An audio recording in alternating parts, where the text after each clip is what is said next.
ಆತ್ಮೀಯ ಸ್ನೇಹಿತರಿಗೆ ಮತ್ತೊಮ್ಮೆ ಶಿವರಾಜ್ ಸರ್ ಕ್ಲಾಸಿಗೆ ಸ್ವಾಗತ. ಈಗಾಗಲೇ ಪೊಲೀಸ್ ಪರೀಕ್ಷೆಗೆ ಕೆಲವೇ ದಿನಗಳು ಬಾಕಿ ಇರುವ ಕಾರಣದಿಂದಾಗಿ ಅತ್ಯಂತ ವೇಗವಾಗಿ ತರಗತಿಗಳನ್ನು ಮಾಡಿಕೊಡ್ತಾ ಇದ್ದೀನಿ.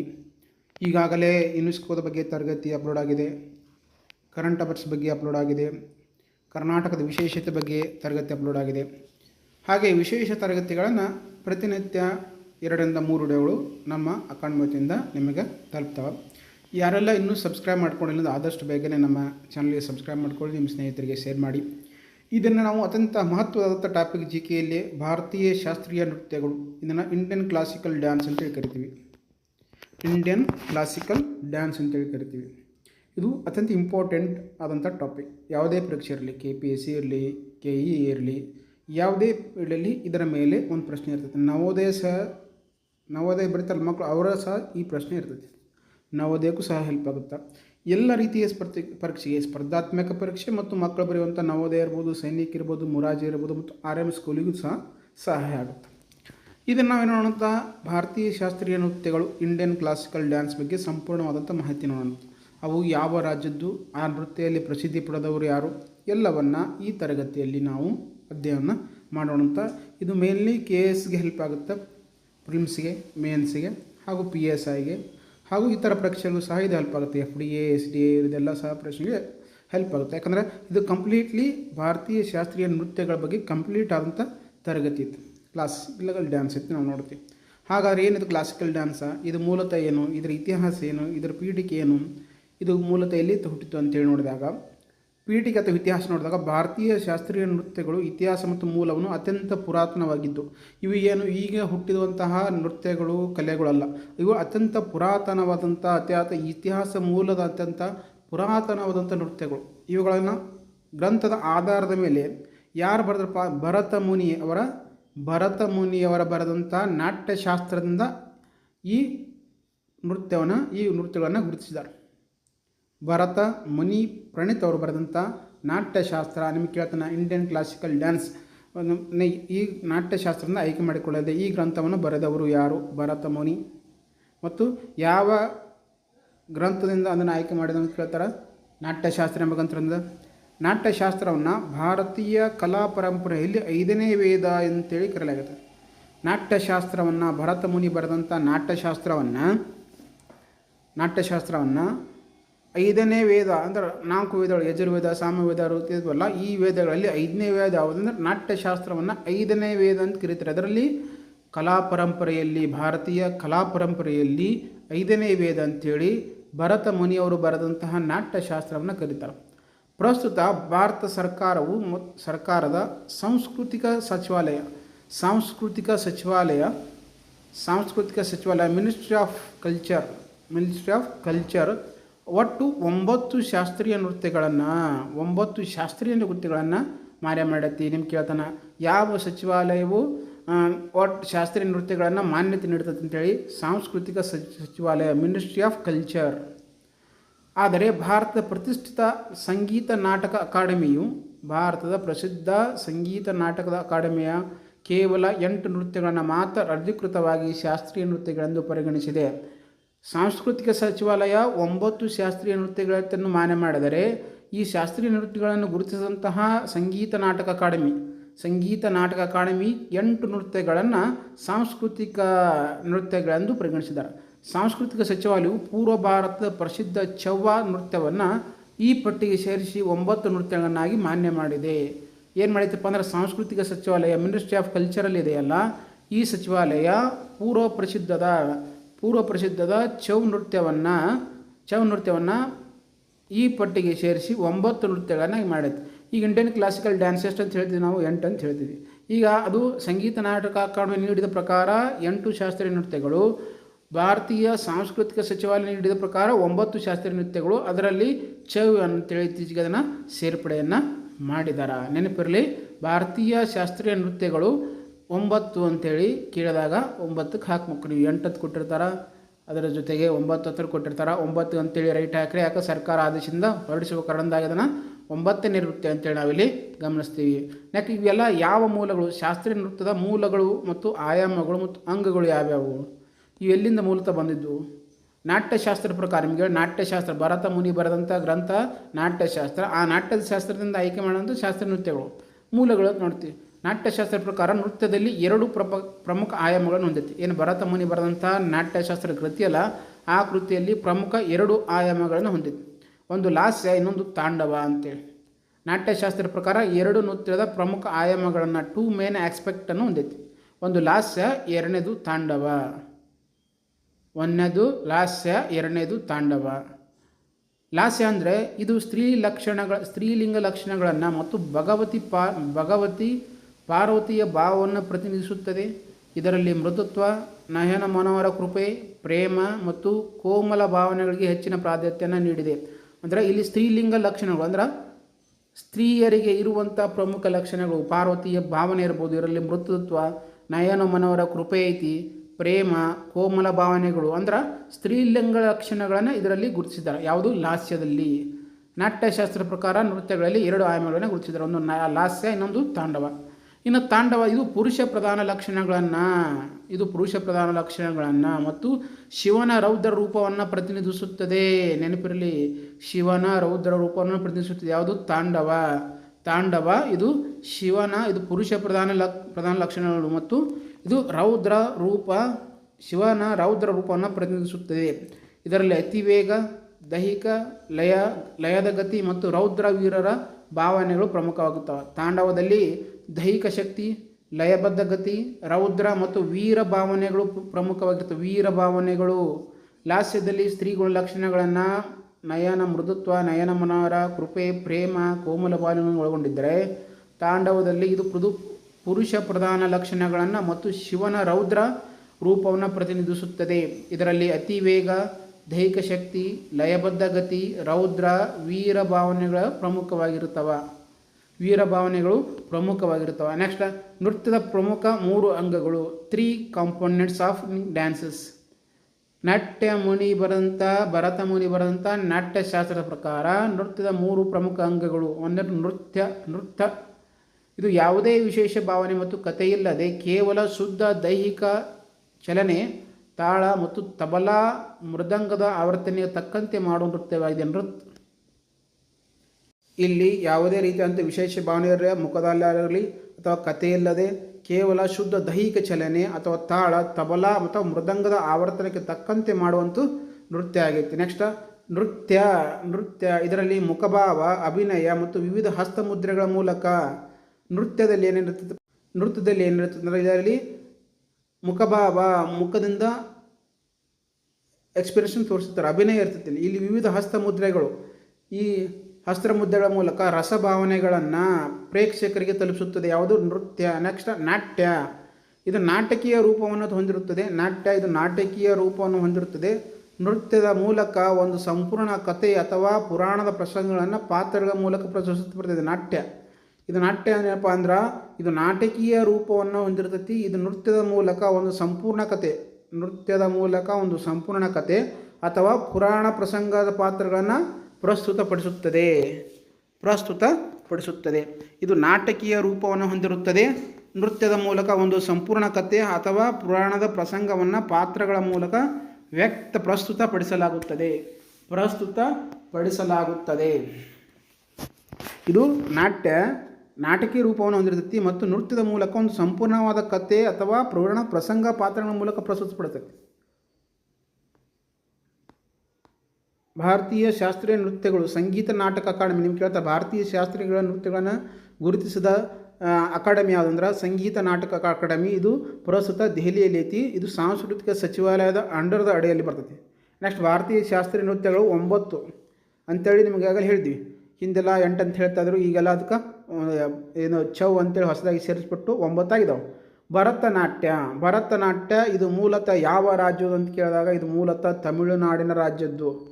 ಭರತನಾಟ್ಯ ತಮಿಳುನಾಡಿನ ಮೂಲದ್ದು. ಹಲವಾರು ಬಾರಿ ಎಕ್ಸಾಮಲ್ಲಿ ಕೇಳಿದ್ರೆ ಭರತನಾಟ್ಯ ಇದು ಯಾವ ರಾಜ್ಯದ ನೃತ್ಯ? ಇದು ತಮಿಳುನಾಡಿನ ನೃತ್ಯ. ಇದರ ಮುಖ್ಯ ಆಧಾರ ಏನಪ್ಪ? ಅಭಿನವ ದರ್ಪಣ ಮತ್ತು ನಾಟ್ಯಶಾಸ್ತ್ರ. ಇದರ ಯಾವುದು ಮುಖ್ಯ ಆಧಾರಪ್ಪ ಅಂದ್ರೆ ಅಭಿನಯ ದರ್ಪಣದಿಂದ ಮತ್ತು ನಾಟ್ಯಶಾಸ್ತ್ರದಿಂದ ಇದನ್ನು ಮೂಲ ಆಧಾರವಾಗಿ ಪರಿಗಣಿಸಿದ್ದಾರೆ ಭರತನಾಟ್ಯಕ್ಕೆ. ಇದು ಭಾರತದ ಅತ್ಯಂತ ಪ್ರಾಚೀನ ಶಾಸ್ತ್ರೀಯ ನೃತ್ಯ ಪ್ರಕಾರವಾಗಿದೆ. ಏನು ಭಾರತದಲ್ಲಿ ಕಂಡುಬರ್ತಾ ನೃತ್ಯಗಳಲ್ಲಿ ಅತ್ಯಂತ ಪ್ರಾಚೀನವಾಗಿದೆ ಯಾವುದಂದ್ರೆ ಭರತನಾಟ್ಯ. ಇದು ಭಾರತದ ಅತ್ಯಂತ ಪ್ರಾಚೀನ ಶಾಸ್ತ್ರೀಯ ನೃತ್ಯಗಳ ಪ್ರಕಾರವಾಗಿದೆ. ಹಿಂದೆ ಇದನ್ನು ದೇವಾಲಯಗಳಲ್ಲಿ ದೇವದಾಸಿಯರು ಪ್ರದರ್ಶಿಸುತ್ತಿದ್ದರು. ಹಿಂದೇನು ಪ್ರಾಚೀನ ಕಾಲದಲ್ಲಿ ರಾಜಕೀಯ ಆಳ್ತಿದ್ರು, ಎಲ್ಲ ಪ್ರಜಾಪ್ರಭುತ್ವ ವ್ಯವಸ್ಥೆ ಇತ್ತು. ಸ್ವತಂತ್ರ ಪೂರ್ವದಲ್ಲಿ ಸುಮಾರು 10ನೇ ಶತಮಾನ, 6ನೇ ಶತಮಾನ, 5ನೇ ಶತಮಾನ, 4ನೇ ಶತಮಾನ, 17ನೇ ಶತಮಾನ, 18ನೇ ಶತಮಾನ, 19ನೇ ಶತಮಾನ, ಈ ಶತಮಾನಗಳಲ್ಲಿ ದೇವಾಲಯಗಳಲ್ಲಿ ದೇವಸ್ಥಾನಗಳಲ್ಲಿ ಹೆಣ್ಣು ಮಕ್ಕಳನ್ನು ದೇವದಾಸಿಯರ ಪ್ರದರ್ಶಿಸುತ್ತಿದ್ದರು. ಇದಕ್ಕೇನಂತ ಸದಿರಂ ಅಟ್ಟಂ ಅಂತ ಕೇಳ್ತಿದ್ರು. ಸದಿರ್ ಅಟ್ಟಂ ದಾಸಿ ಅಟ್ಟಂ ಎಂಬ ಹೆಸರು ನಿಂತಿದ್ದಕ್ಕೆ ದಾಸಿ ಅಟ್ಟಂ ಎಂಬ ಹೆಸರು ಸಹ ಇತ್ತು. ಇವರಿಗೆ ಸದರಿ ಅಟ್ಟಂ ಅಂತ ಕರಿತಾ ಇದ್ದರು. ಯಾರು ಇವರು? ಭಾರತದ ಪ್ರಾಚೀನ ಶಾಸ್ತ್ರೀಯ ನೃತ್ಯ ಪ್ರತ್ಯೇಕ. ಇದು ಹಿಂದೆ ನಡೆದಂಥ ದೇವಾಲಯಗಳಲ್ಲಿ ದೇವದಾಸಿಯರು ಪ್ರದರ್ಶಿಸುತ್ತಿದ್ದರು. ಯಾರು ಪ್ರದರ್ಶನ ಮಾಡ್ತಿದ್ರು? ಅದನ್ನು ದೇವದಾಸಿಯರು ಈ ಭರತನಾಟ್ಯವನ್ನು ಪ್ರದರ್ಶನ ಮಾಡ್ತಾ ಇದ್ರು. ಇದಕ್ಕೇನಂತ ಕರಿತಾ ಇದ್ರು ಅಂದ್ರೆ ಸದರಿ ಅಟ್ಟಮ್ಮ ಅಥವಾ ದಾಸಿ ಅಟ್ಟಮ್ಮ ಎಂಬ ಹೆಸರು ಸಹ ಇದಕ್ಕೆ ಇತ್ತು. ಇದನ್ನು ಅಗ್ನಿ ನೃತ್ಯ ಎಂದು ಸಹ ಕರೆಯಲಾಗುತ್ತಿತ್ತು. ಯಾವ ನೃತ್ಯವನ್ನು ಅಗ್ನಿ ನೃತ್ಯ ಎಂದು ಕರೆಯುತ್ತಾರೆ? ಎಕ್ಸಾಮಲ್ಲಿ ಕೇಳ್ತಾನೆ ಮುಂದಾದರೂ ಕೇಳ್ತಾನೆ ಏನಂತ? ಅಗ್ನಿ ನೃತ್ಯ ಎಂದು ಕರೆಯಲ್ಪಡುವ ನೃತ್ಯ ಯಾವುದು? ಭರತನಾಟ್ಯ. ಏಕೆಂದರೆ ಇದು ಮಾನವನ ದೇಹದಲ್ಲಿ ಪಂಚಭೂತಗಳಲ್ಲಿ ಒಂದಾದ ಬೆಂಕಿ ಅಂಶವನ್ನು ಸಂಕೇತಿಸುತ್ತದೆ. ಭರತನಾಟ್ಯ ಏನನ್ನು ಸಂಕೇತಿಸುತ್ತದೆ? ಅಗ್ನಿ ನೃತ್ಯ ಅಂತೇಳಿ ಕರೀತಾರೆ. ಏಕೆಂದರೆ ಇದು ದೇಹದಲ್ಲಿನ ಪಂಚಭೂತಗಳಲ್ಲಿ ಒಂದಾದ ಬೆಂಕಿಯ ಅಂಶವನ್ನು ಸಂಕೇತಿಸುತ್ತದೆ.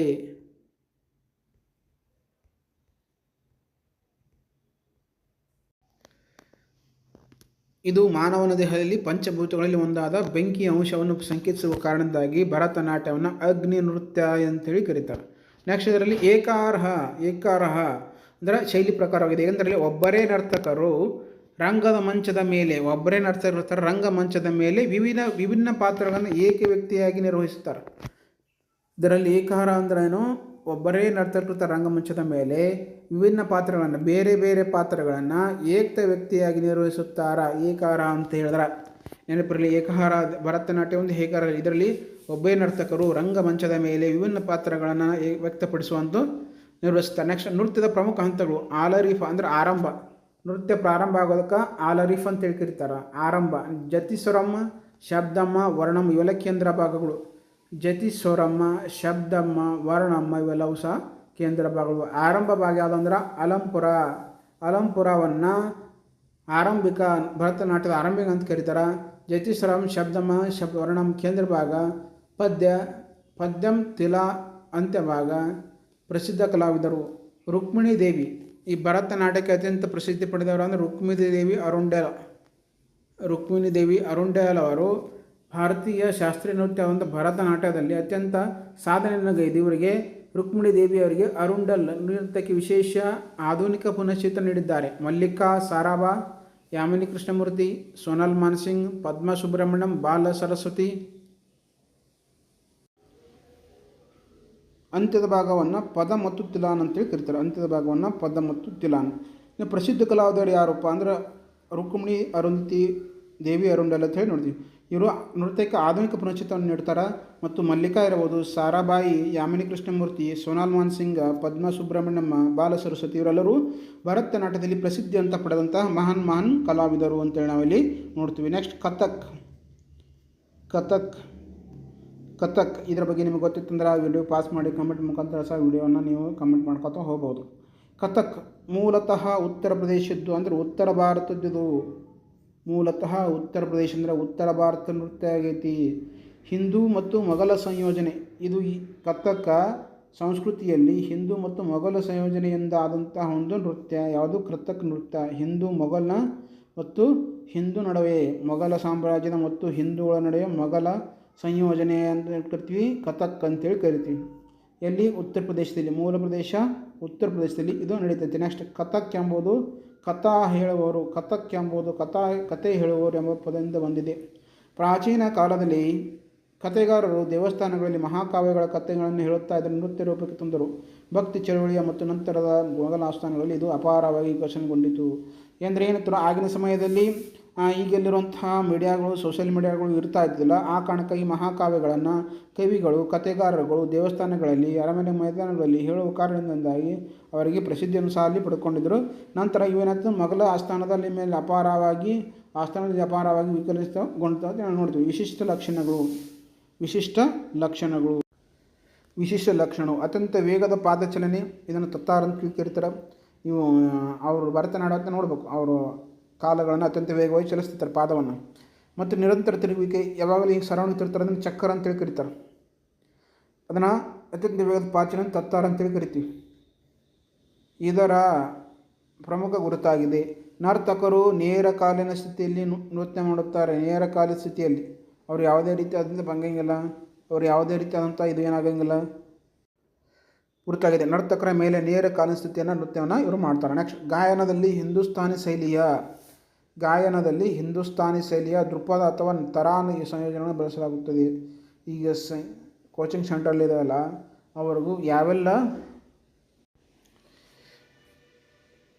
ಕಥಕ್, ನಿಮ್ಗೆ ಈಗಾಗಲೇ ಹೇಳಿದ ಹಾಗೆ ಏನೈತಿ ಕಥಕ್, ಇದು ಉತ್ತರ ಪ್ರದೇಶದ್ದು, ಉತ್ತರ ಭಾರತ ಒಂದು ನೃತ್ಯ ಐತಿ. ಇದು ಯಾವ ಸಂಸ್ಕೃತಿ ಮಿಶ್ರಣ ಆಗೈತೆ ಅಂದರೆ ಹಿಂದೂ ಮತ್ತು ಮೊಘಲ ಸಾಮ್ರಾಜ್ಯ, ನೆನಪಿರಲಿ, ಹಿಂದೂ ಮತ್ತು ಮೊಘಲ ಸಂಯೋಜನೆಯ ನೃತ್ಯ ಆದ ಕಥಕ್. ಇದು ಮೂಲತಃ ಉತ್ತರ ಪ್ರದೇಶದ್ದು, ಇದನ್ನು ಉತ್ತರ ಭಾರತದಲ್ಲಿ ಕಂಡು ಬರ್ತೈತಿ. ಕಥಕ್ ಎಂಬುದು ಕಥಾ ಅಥವಾ ಕಥೆ ಹೇಳುವರು ಎಂಬ ಪದದಿಂದ ಕೂಡಿದೆ. ಕಥಾ ಅಂದರೆ ಏನು? ಅದರ ಕಥೆ ಹೇಳುವರು ಯಾರು ಎಂಬ ಪದದಿಂದ ಕೂಡಿದೆ. ಪ್ರಾಚೀನ ಕಾಲದಲ್ಲಿ ಕಥೆಗಾರರು ದೇವಸ್ಥಾನಗಳಲ್ಲಿ ಮಹಾಕಾವ್ಯಗಳ ಕಥೆ ಹೇಳುತ್ತಾ ಇದನ್ನು ನೃತ್ಯ ರೂಪಕ್ಕೆ ತಂದರು. ಭಕ್ತಿ ಚಳವಳಿ ಮತ್ತು ನಂತರದ ಮೊಘಲ ಸಾಮ್ರಾಜ್ಯಗಳ ಆಸ್ಥಾನಗಳಲ್ಲಿ ಅಪಾರವಾಗಿ ವಿಕಸನಗೊಂಡ್ತಾ ಬಂತು. ಯಾವುದು ಕಥಕ್ ಉತ್ತರ ಪ್ರದೇಶದ್ದು, ಇದು ಉತ್ತರ ಭಾರತ ಆಗೈತಿ. ಇದಕ್ಕೆ ಹಿಂದೂ ಮತ್ತು ಮೊಘಲ ಸಾಮ್ರಾಜ್ಯದ ಒಂದು ಸಂಯೋಜನೆ ಆಗಿರ್ತೈತಿ. ಇದರ ವಿಶಿಷ್ಟ ಲಕ್ಷಣಗಳಂದ್ರೆ ಅತ್ಯಂತ ವೇಗದ ಪಾದಚಲನೆ ಅಂತೇಳಿ ಕರಿತೀವಿ. ತತ್ಕಾರ್ ಅಂತೇಳಿ ಕರೀತಾರೆ. ತತ್ಕಾರ್ ಮತ್ತು ನಿರಂತರ ತಿರುಗುವಿಕೆ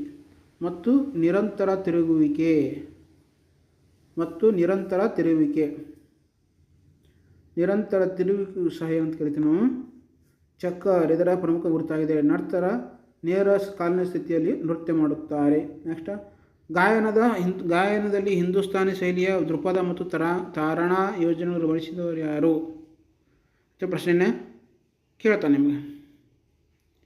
ಬಳಸಲಾಗುತ್ತದೆ ಇಲ್ಲಿ ಗಾಯನದಲ್ಲಿ ಹಿಂದೂಸ್ತಾನಿ ಶೈಲಿಯ ದೃಪದ ಮತ್ತು ತಾರವನ್ನು. ಕಥಕ್ನ ಗಾಯನದ ಹಿಂದೂಸ್ತಾನಿ ಶೈಲಿಯ ದೃಪದ ಮತ್ತು ತಾರಾನ ಸಂಯೋಜನೆಗಳನ್ನು ಬಳಸಲಾಗುತ್ತದೆ.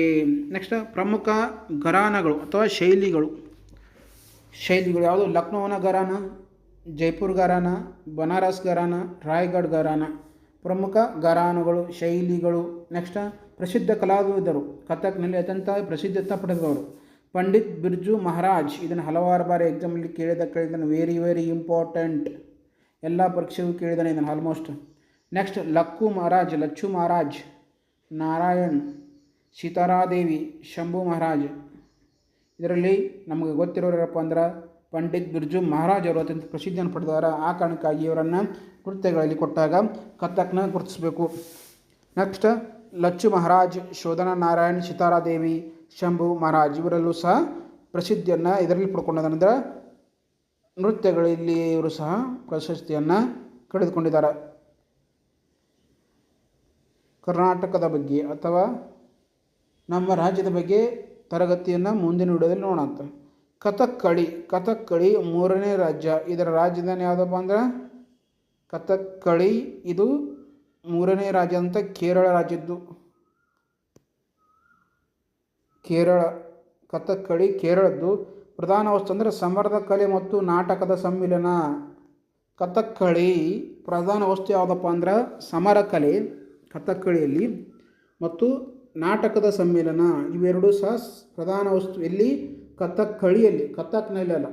ಕಥಕ್ನಲ್ಲಿ ಇದು ಉತ್ತರ ಭಾರತದ್ದು, ಉತ್ತರ ಪ್ರದೇಶದ ನೃತ್ಯ ಆಗೈತಿ. ಅವು ನೆನಪಿರ್ಬೇಕು ಅಲ್ಲಿ, ಮತ್ತು ಪ್ರಸಿದ್ಧಿ ಪಡೆದವ್ರು ನೆನಪಿರ್ಬೇಕು. ಇವು ಇಂಪಾರ್ಟೆಂಟ್. ನೆಕ್ಸ್ಟ್ ಇದು ಕೇರಳದ ಕಥಕ್ಕಳಿ. ಇದು ಕೇರಳದಲ್ಲಿ ಕಥಕ್ಕಳಿ ಆಗಿದ್ದು ಸಮರ ಕಲೆ ಮತ್ತು ನಾಟಕದ ಸಮ್ಮಿಲನವನ್ನು ಇದರಲ್ಲಿ ತೋರಿಸಿದ್ದಾರೆ. ನೆಕ್ಸ್ಟ್ ಇದು ಕೇರಳದ ಸಾಂಪ್ರದಾಯಿಕ ದೇವಸ್ಥಾನದ ಕೇಂದ್ರಗಳಾದ ರಾಮನಾಟಂ ಮತ್ತು ಕೃಷ್ಣನಾಟಂಗಳಿಂದ ವಿಕಸನಗೊಂಡ ಪುರುಷ ಪ್ರಧಾನ ನೃತ್ಯ ನಾಟಕವಾಗಿದೆ. ಇದು ಕೇರಳ ಸಾಂಪ್ರದಾಯಿಕ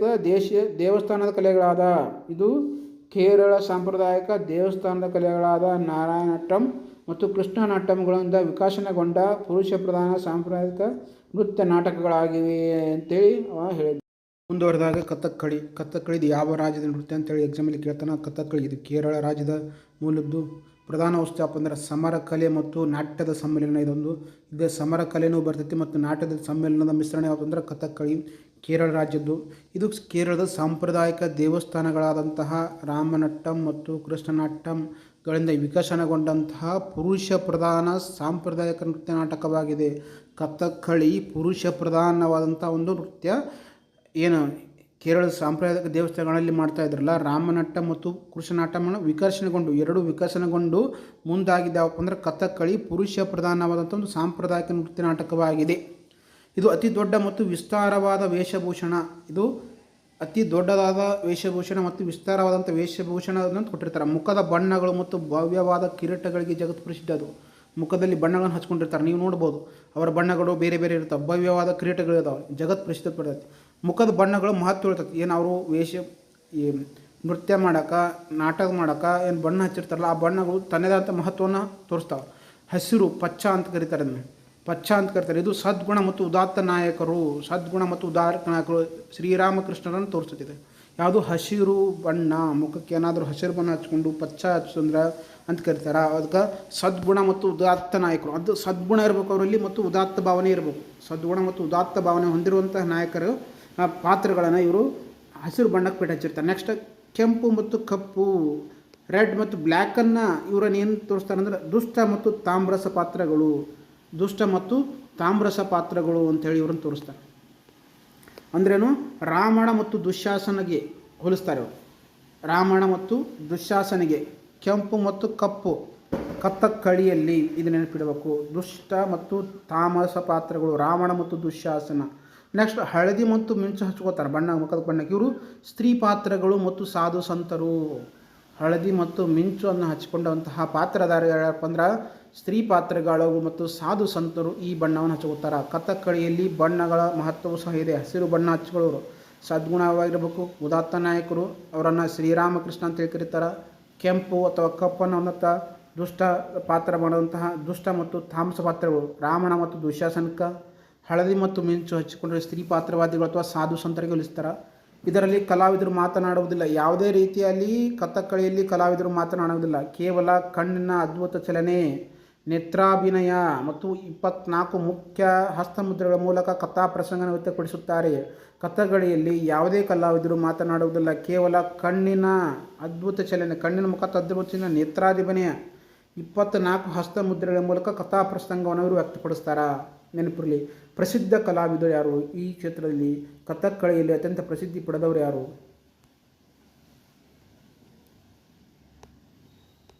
ಕಥಕ್ ನೋಡಿ ಉತ್ತರ ಪ್ರದೇಶದ ಮೂಲದಂತೇಳಿ ಪ್ರಸಿದ್ಧ ಕಲಾವಿದರು ನೋಡಿ ಪಂಡಿತ್ ಬಿರ್ಜು ಮಹಾರಾಜರು. ಮತ್ತು ಇದು ಕಥೆ ಹೇಳುವ ಪ್ರಸಂಗ. ಕಥಕ್ಕಳಿ ಸಹ ಇದು ಕೇರಳ ರಾಜ್ಯದಂತೇಳಿ ನೋಡ್ತೀವಿ. ಇದರಲ್ಲಿ ಪ್ರಸಿದ್ಧ ಕಲಾವಿದರು ಯಾರಂದ್ರೆ ಕಲಾಮಂಡಲ್ ಗೋಪಿ, ಗುರುಕುಂಚ್ ಕುರೂಪ್, ಕೊಟ್ಕಲ್ ಶಿವರಾಮನ್, ರೀಟಾ ಗಂಗೂಲಿ ನೆನ್ಪಿಡ್ಬೇಕು ನೀವು. ಕಥಕ್ಕಳಿ ರೀಟಾ ಗಂಗೂಲಿ ನೆನ್ಪಿಡ್ರಿ. ಕಥಕ್ಕಳಿ ರೀಟಾ ಗಂಗೂಲಿ ಅವರು. ಇವರೆಲ್ಲ ಕಥಕ್ಕಳಿಗೆ ಪ್ರಸಿದ್ಧಿಯಾದಂಥ ಕಲಾವಿದರು. ನಿಮಗೆ ಎಕ್ಸಾಮಲ್ಲಿ ರೀಟಾ ಗಂಗೂಲಿ ಕೊಟ್ಟು ಇವರು ಯಾವ ಕ್ಷೇತ್ರಕ್ಕೆ ಪ್ರಸಿದ್ಧಿಯನ್ನು ಪಡೆದಿದ್ದಾರೆ ಕಥಕ್ಕಳಿ ನೃತ್ಯಕ್ಕೆ, ಇವೆಲ್ಲವೂ ಸಹ ಎಕ್ಸಾಮಲ್ಲಿ ನಿಮಗೆ ನೆನಪಿಡಬೇಕು. ನೆಕ್ಸ್ಟ್ ಕೂಚಪುಡಿ ಮೂಲತಃ ಇದು ಯಾವ ರಾಜ್ಯದ ಅಂತ ಕೇಳ್ತಾನೆ. ಮೂಲ ರಾಜ್ಯ ಇದು ಆಂಧ್ರ ಪ್ರದೇಶದ್ದು. ಸ್ಥಾಪಕರು ಯಾರಂತ ಕೇಳಿದಾಗ ಸಿದ್ದೇಂದ್ರ ಯೋಗಿ. ಕೂಚಪುಡಿ ಮೂಲತಃ ಆಂಧ್ರ ಪ್ರದೇಶ ರಾಜ್ಯದ್ದು. ಸ್ಥಾಪಕರು ಯಾರಪ್ಪ ಅಂದ್ರೆ ಸಿದ್ದೇಂದ್ರ ಯೋಗಿ ಅವರು ಇದರ ಸ್ಥಾಪಕರು ಅಂತ ನೋಡ್ತೀವಿ. ಹೆಂಗೆ ಕೂಚುಪುಡಿ ಆಂಧ್ರ ಪ್ರದೇಶದಲ್ಲಿ ಹುಡುಕೊಡ್ತಂದ್ರೆ ಆಂಧ್ರ ಪ್ರದೇಶದ ಕೃಷ್ಣಾ ಜಿಲ್ಲೆಯ ಕೂಚಪುಡಿ ಎಂಬ ಹಳ್ಳಿಯಿಂದ ಕುಚೇಲಪುರಂ ಅಂತ ಕರೀತಾರೆ. ಕುಚೇಲಪುರಂ ಎಂಬ ಹಳ್ಳಿಯಿಂದ ಕೂಚುಪುಡಿ ಹುಟ್ಕೊಳ್ತು. ಕುಚೇಲಪುರಂ ಎಂಬ ಹಳ್ಳಿಯಿಂದ ಈ ನೃತ್ಯಕ್ಕೆ ಹೆಸರು ಬಂತು. ಕೂಚಪುಡಿ ಆಂಧ್ರ ಪ್ರದೇಶದ ಮೂಲದ್ದು. ಸ್ಥಾಪಕರು ಸಿದ್ದೇಂದ್ರ ಯೋಗಿಯವರು. 17ನೇ ಶತಮಾನದ ವೈಷ್ಣವಿ ಕವಿಯಾಗಿಂತ ಸಿದ್ದೇಂದ್ರ ಯೋಗಿಯವರು ಇದನ್ನು ವ್ಯವಸ್ಥಿತಗೊಳಿಸಿದರು ಅಂತ ಹೇಳ್ತೀವಿ ನೋಡ್ತೀವಿ. ಯಾರು? ಸಿದ್ದೇಂದ್ರ ಯೋಗಿಯವರು 17ನೇ ಶತಮಾನದಲ್ಲಿ ವೈಷ್ಣವ ಕವಿಯಾಗಿ ಇದನ್ನು ವ್ಯವಸ್ಥಿತವಾಗಿಗೊಳಿಸಿದರು. ಆಂಧ್ರ ಪ್ರದೇಶದ ಕೃಷ್ಣಾ ಜಿಲ್ಲೆಯ ಕುಚೇಲಪುರಂ ಎಂಬ ಹಳ್ಳಿಯಲ್ಲಿ ಕೂಚಿಪುಡಿ ಎಂಬಾಗಿ ಇದನ್ನು ಪರಿವರ್ತನೆ ಆಗ್ತೈತಿ. ತರಂಗಂ, ನರ್ತಕರು ತಾಮ್ರ ಅಥವಾ ಹಿತ್ತಾಳೆಯ ತಟ್ಟೆಯ ಅಂಚಿನ ಮೇಲೆ ಪಾದಗಳನ್ನಿಟ್ಟು ನೀವು ಕೂಚಿಪುಡಿ ಡ್ಯಾನ್ಸ್ ನೋಡಿರಿ, ಅವರು ಡ್ಯಾನ್ಸ್ ಮಾಡ್ತಿರ್ತಾರೆ ನರ್ತಕರು. ಆ ಹಿತ್ತಾಳೆ ತಟ್ಟೆ ಕಂಚಿನ ಮೇಲೆ ಪಾದಗಳನ್ನಿಟ್ಟು ನೃತ್ಯ ಮಾಡ್ತಿರ್ತಾರೆ ಮತ್ತು ತಲೆಯ ಮೇಲೆ ನೀರಿನ ದಿಂಬಿಗೆಯನ್ನು ಸಮತೋಲನಗೊಳಿಸುತ್ತಾ ಅದ್ಭುತ ನೃತ್ಯವನ್ನು ಮಾಡುವಂಥದ್ದು ಯಾವುದು ತರಂಗಮ್ ಅಂತ ಹೇಳಿ ಕರಿತೀವಿ. ಇದರಲ್ಲಿ ಕೂಚಿಪುಡಿಯಲ್ಲಿಯೇ ತರಂಗಮ್ ಒಂದು ನೃತ್ಯದ ಪ್ರಕಾರ ನರ್ತಕರು ಏನು ಮಾಡ್ತಾರೆ, ತಾಮ್ರ ಅಥವಾ ಹಿತ್ತಾಳೆಯ ತಟ್ಟೆ ಅಂಚಿನ ಮೇಲೆ ಪಾದಗಳನ್ನಿಟ್ಟು ನಿಂತು ತಲೆಯ ಮೇಲೆ ನೀರಿನ ಬಿಂದಿಗೆಯನ್ನು ಸಮತೋಲನಗೊಳಿಸುತ್ತಾ ಮಾಡುವ ಒಂದು ಅದ್ಭುತವಂತ ನೃತ್ಯ ಯಾವುದು ಅಂದ್ರೆ ತರಂಗಮ್. ನೆಕ್ಸ್ಟ್ ಜಲಚಿತ್ರ ನೃತ್ಯ. ನರ್ತಕರು ನೃತ್ಯ ಮಾಡುತ್ತಾ ತಮ್ಮ ಕಾಲಿನ ಬೆರಳುಗಳು ಜಲಚಿತ್ರ ನೃತ್ಯ ಇದು ನರ್ತಕರು ನೃತ್ಯ ಮಾಡುತ್ತಾ ತಮ್ಮ ಕಾಲಿನ ಬೆರಳುಗಳ ಚಲನೆಯ ಮೂಲಕ ನೆಲದ ಮೇಲೆ ಸಿಂಹ ಅಥವಾ ನವಿಲಿನಂತಹ ಸುಂದರ ಚಿತ್ರಗಳನ್ನು ಬಿಡಿಸ್ತಾರೆ. ಯಾರು ಕೂಚಿಪುಡಿ ನೃತ್ಯ ಮಾಡುವಂಥ ಜಲಚಿತ್ರದ ನರ್ತಕರು ನೃತ್ಯ ಮಾಡುತ್ತಾ ತಮ್ಮ ಕಾಲಿನ ಬೆರಳುಗಳ ಚಲನೆಯ ಮೂಲಕ ನೆಲದ ಮೇಲೆ ಸಿಂಹ ಅಥವಾ ನವಿಲಿನಂತಹ ಸುಂದರವಾದ ಚಿತ್ರಗಳನ್ನು ಸಹ ಈ ಕೂಚಿಪುಡಿ ನೃತ್ಯ ಮಾಡೋರು ಬಿಡಿಸ್ತಾರೆ. ನೆಕ್ಸ್ಟ್ ಭಾಗವತದ ಪುರಾಣ ಕಥೆಗಳು ವಿಶಿಷ್ಟವಾದಂಥ ಕೃಷ್ಣ ಮತ್ತು ಸತ್ಯಮಾಯ ಭಾಮ ಕಲಾಪಂ ಇದರ ಮುಖ್ಯ ವಸ್ತುಗಳಾಗಿವೆ. ಭಾಗವತದ ಪುರಾಣ ಹೇಳ್ತಾರೆ, ವಿಶಿಷ್ಟವಾಗಿ ಕೃಷ್ಣ ಮತ್ತು ಸತ್ಯಭಾಮೆಯದು. ನೆಕ್ಸ್ಟ್ ಪ್ರಸಿದ್ಧ ಕಲಾವಿದರು ಯಾರಂದ್ರೆ ರಾಜ ಮತ್ತು ರಾಧಾರೆಡ್ಡಿ, ಯಾಮಿನಿ ಕೃಷ್ಣಮೂರ್ತಿ, ಶೋಭಾ ನಾಯ್ಡು, ವೇಪತಿ ಚಿನ್ನಂ ಸತ್ಯಂ ಇವರೆಲ್ಲವೂ ಸಹ ಕೂಚಿಪುಡಿಗೆ ಪ್ರಸಿದ್ಧಿಯನ್ನು ಪಡೆದವರು. ನೆಕ್ಸ್ಟ್ ಮುಂದಿನ ಕ್ಲಾಸಿಕಲ್ ಡ್ಯಾನ್ಸ್ ಅಂತ ನೋಡಿದಾಗ ಒಡಿಸ್ಸಾ ನೃತ್ಯ. ಇದು ಒಡಿಸ್ಸಾ ರಾಜ್ಯದ್ದು. ಇದು ಮುಖ್ಯ ಕೇಂದ್ರ ಜಗನ್ನಾಥ ದೇವಾಲಯ, ಒಡಿಸ್ಸಾದ ಜಗನ್ನಾಥ ದೇವಾಲಯ. ಉದಯಗಿರಿ ಕಾರ್ವೆಲ್ ರಾಜನ ಕಾಲದಲ್ಲಿ ಉದಯಗಿರಿಯ ಕಾರ್ವೆಲ್ ರಾಜನ ಕಾಲದಲ್ಲಿ ಜೈನ ಗುಹೆಗಳಲ್ಲಿ ನೃತ್ಯದ ಪ್ರಾಚೀನ ಪುರಾಣಗಳಿವೆ. ಉದಯಗಿರಿಯ ಕಾರ್ವೆಲ್ ರಾಜನ ಕಾಲದಲ್ಲಿ ಜೈನ ಗುಹೆಗಳಲ್ಲಿ ಈ ನೃತ್ಯದ ಪ್ರಾಚೀನ ಪುರಾಣಗಳಿವೆ. ಇದನ್ನು ಪೂರಿಯ ಜಗನ್ನಾಥ ದೇವಾಲಯ ಮಹಾರಿಗಳು ಒಡಿಸ್ಸಾದ ದೇವದಾಸಿಯರು ಪ್ರದರ್ಶಿಸುತ್ತಿದ್ದರು. ಏನು ತಮಿಳುನಾಡಲ್ಲಿ ದೇವಿ ದಾಸಮಠ ದೇವಸ್ಥಾನದಲ್ಲಿ ಭರತನಾಟ್ಯವನ್ನು ಪ್ರದರ್ಶನ ಮಾಡ್ತಾ ಇದ್ದಾರಲ್ಲ, ಅದೇ ರೀತಿ ಒಡಿಸ್ಸಾ ದೇವದಾಸಿಯರು ಮಹಾರಿಗಳು ಜಗನ್ನಾಥ ದೇವಾಲಯದಲ್ಲಿ ಈ ನೃತ್ಯವನ್ನು ಪ್ರದರ್ಶಿಸುತ್ತಿದ್ದರು. ಇದನ್ನು ಮಾನವ ದೇಹದ ನೀರಿನ ಅಂಶವನ್ನು ಸಂಕೇತಿಸುವುದರಿಂದ ಜಲನೃತ್ಯ ಅಂತೇಳಿ ಕರೀತಾರೆ.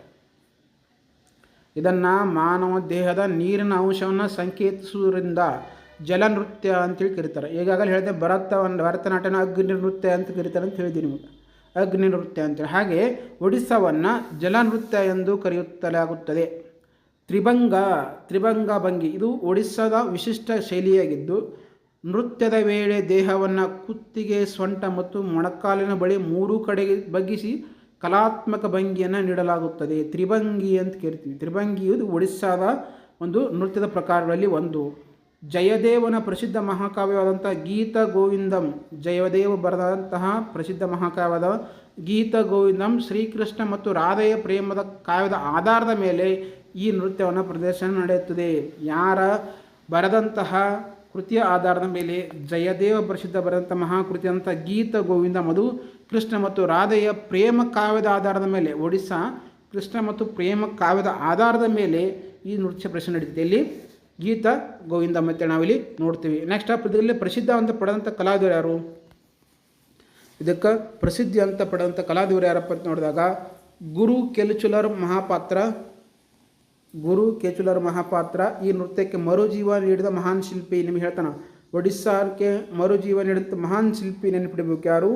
ಗುರು ಕೇಲುಚರಣ್ ಮಹಾಪಾತ್ರ ಅವರು. ನೆಕ್ಸ್ಟ್ ಸೋನಾಲ್ ಮಾನ್ಸಿಂಗ್, ಮಾಧವಿ ಮುದ್ಗಲ್, ಕುಕ್ಮತಿ ಮೊಹಂತಿ, ಶರಣೋವಾ ಲೆಮನ್ ಅವರು ಇವರೆಲ್ಲರೂ ಸಹ ಒಡಿಸ್ಸಾಕ ನೃತ್ಯಗಳಲ್ಲಿ ಪ್ರಸಿದ್ಧಿಯನ್ನು ಪಡೆದಾರ. ಅದರಲ್ಲಿ ವಿಶೇಷವಾಗಿ ನೆನಪಿಡಬೇಕಾದಂಥ ವ್ಯಕ್ತಿ ಯಾರಂದ್ರೆ ಗುರು ಕೇಚುಲರ್ ಮಹಾಪಾತ್ರ. ಯಾಕಂದರೆ ಇವರು ಈ ನೃತ್ಯಕ್ಕೆ ಮರುಜೀವ ನೀಡಿದಂಥ ಒಂದು ಮಹಾನ್ ಶಿಲ್ಪಿ ಅಂತ ನಾವಿಲ್ಲಿ ನೋಡ್ತೀವಿ. ನೆಕ್ಸ್ಟ್ ಮೋಹಿನಿ ಅಟ್ಟಂ ಇದು ಮೂಲತಃ ಕೇರಳ ರಾಜ್ಯದ್ದು. ಇದು ಎಂಥ ಸ್ವರೂಪ ಅಂದ್ರೆ ಏಕ ವ್ಯಕ್ತಿ ಮಹಿಳಾ ನೃತ್ಯ ಮೋಹಿನಿ ಅಟ್ಟಮ್ಮ. ವಿಷ್ಣು ಭಸ್ಮಾಸುರನ್ನು ಸಂಹರಿಸಲು ಪುರಾಣ ಏನು ಹೇಳ್ತಾನೆ, ಪುರಾಣ ಪ್ರಕಾರ ವಿಷ್ಣುವು ಭಸ್ಮಾಸುರನನ್ನು ಸಂಹರಿಸಲು ಮತ್ತು ಸಮುದ್ರದ ಮಂಥನದ ವೇಳೆಗೆ ಅಮೃತವನ್ನು ಹಂಚಲು ಧರಿಸಿದ ಮೋಹಿನಿಗೊಳಿಸುವ ಸ್ತ್ರೀ ಅವತಾರದಿಂದ ಈ ಹೆಸರು ಬಂದಿದೆ. ಮೋಹಿನಿ ಅಟ್ಟಂ ಅಂದ್ರೇನು? ವಿಷ್ಣುವು ಭಸ್ಮಾಸುರನನ್ನು ಸಂಹರಿಸಲು ಸಮುದ್ರದ ಮಂಥನದ ವೇಳೆಗೆ ವಿಷ್ಣು ಭಸ್ಮಾಸುರನನ್ನು ಸ್ಮರಿಸಲು ಸಮುದ್ರ ಮಂಥನ ಮಾಡ್ತಿರ್ತಾರೆ. ಮಂತ್ರನ ವೇಳೆಗೆ ದೇವತೆಗಳಿಗೆ ಅಮೃತ ಹಂಚಲು ಧರಿಸಿದಂಥ ಮೋಹಿನಿ ಪಾತ್ರ ಧರಿಸಿರ್ತಾರೆ. ಅದಕ್ಕೆ ಮೋಹನಗೊಳಿಸುವ ಸ್ತ್ರೀ ಅವತಾರ ಅಂದು ಈ ಹೆಸರು ಬಂದೈತಿ. ಈ ಸಮುದ್ರ ಮಂಥನ ಕುರಿತಿರ್ತಾರೆ, ಒಂದು ಕಡೆ ಅಮೃತ ಬರ್ತಿರ್ತೈತಿ, ಒಂದು ಕಡೆ ಇದು ಬರ್ತಿರ್ತೈತಿ. ಇವರಲ್ಲಿ ದೇವತೆಗಳಿಗೆ ಹಂಚಬೇಕಂತೇಳಿ ರಾಕ್ಷಸರಿಗೆ ಇರ್ತಾರೆ, ಅವ್ರ ರಾಕ್ಷಸರನ್ನು ಮನ ತಪ್ಪಿಸ್ಬೇಕಂತೇಳಿ ವೇಷ ತೊಟ್ಟಂಥ ಒಂದು ಹೆಣ್ಣು ಮೋಹಿನಿ ರೂಪದಲ್ಲಿ ಬಂದು ಅವರನ್ನ ಅಮೃತವನ್ನು ತಪ್ಪಿಸ್ತಾಳೆ. ಆ ಕಾರಣಕ್ಕೆ ಇದನ್ನು ಆ ಹೆಸರು ಬಂದೈತೆ. ನೆಕ್ಸ್ಟ್ ಇದು ಸಂಪೂರ್ಣವಾಗಿ ಲಾಸ್ಯ ಅಂದ್ರೆ ನಿಮ್ಗೆ ಹೇಳಿದ್ದೆ, ಲಾಸ್ಯ ಮತ್ತು ತಾಂಡವ ಎರಡು ನೃತ್ಯದ ಪ್ರಕಾರಗಳಲ್ಲಿ ಎರಡು ಅಂತ ಹೇಳಿದ್ದೆ. ಲಾಸ್ಯ ಇದು ಸಂಪೂರ್ಣವಾಗಿ ಲಾಸ್ಯ ಅಂದ್ರೆ ಮೃದುತ್ವ, ಸೌಂದರ್ಯ ಮತ್ತು ಶೃಂಗಾರ. ಮೃದುತ್ವ ಇರ್ತೈತಿ, ಸೌಂದರ್ಯ ಮತ್ತು ಶೃಂಗಾರ ಈ ಅಂಶವನ್ನು ಪ್ರಧಾನವಾಗಿ ಹೊಂದಿರುವ ಏಕ ವ್ಯಕ್ತಿ ಮಹಿಳಾ ನೃತ್ಯ ಪ್ರಕಾರವಾಗಿದೆ. ನೆನಪಿಡ್ಬೇಕು ನೀವು, ಲಾಸ್ಯ ರೂಪದಲ್ಲಿ ಮೋಹಿನಿಯಟ್ಟಂ ಕಂಡು ಬರ್ತೈತಿ. ಮೃದುತ್ವ, ಸೌಂದರ್ಯ, ಶೃಂಗಾರ ಈ ಸಂಪೂರ್ಣವಾಗಿ ಇದರಲ್ಲಿ ಕಂಡು ಬರ್ತವೆ. ಮತ್ತು ನರ್ತಕಿಯರು